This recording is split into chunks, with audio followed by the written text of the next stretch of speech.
Setiap kali kita mendengar kata ibadah, apa yang langsung terlintas di benak kita? Mungkin sholat, puasa, atau sedekah. Banyak dari kita melihat ibadah sebagai sebuah kewajiban, bahkan seperti transaksi dengan Tuhan. Beberapa frasanya adalah ketika kita sholat 5 waktu, maka kita akan dapat surga. Ketika kita sedekah, maka rezeki kita akan dilipat gandakan. Tapi, apakah benar ibadah hanya sebatas itu? Apakah hubungan kita dengan Tuhan bisa direduksi menjadi sekedar hitung-hitungan untung atau rugi? Kita akan menyelami makna ibadah yang lebih dalam. Dari sekedar transaksi menuju kasih yang mendalam. Dengan saya Indra Septiana, selamat datang di Denyut Semesta.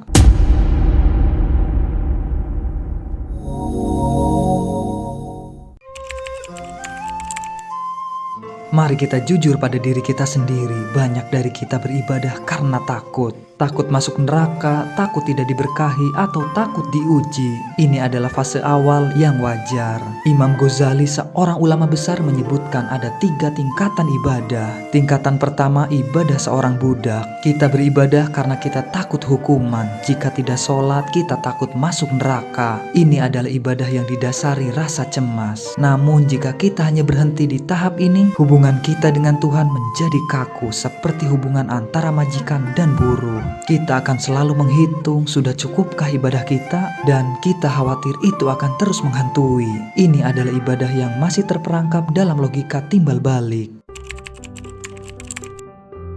Lalu ada tingkatan kedua, ibadah seorang pedagang. Kita beribadah karena kita mengharapkan balasan. Kita sholat agar rezeki kita lancar, puasa kita agar dosa kita diampuni. Dan ketika kita sedekah, harta yang telah kita keluarkan, kita berharap dilipat gandakan. Ini adalah level yang lebih maju karena ada harapan di dalamnya. Kita melihat ibadah sebagai investasi untuk masa depan di akhirat. Konsep ini tidak sepenuhnya salah karena Tuhan memang menjanjikan pahala dan kebaikan. Tapi lagi-lagi jika kita hanya berfokus pada balasan, ibadah kita terasa egois. Kita beribadah untuk diri kita sendiri. Kita ingin surga, kita ingin dilindungi, kita ingin rejeki. Pertanyaannya, apakah kita masih akan beribadah jika Tuhan tidak menjanjikan apapun?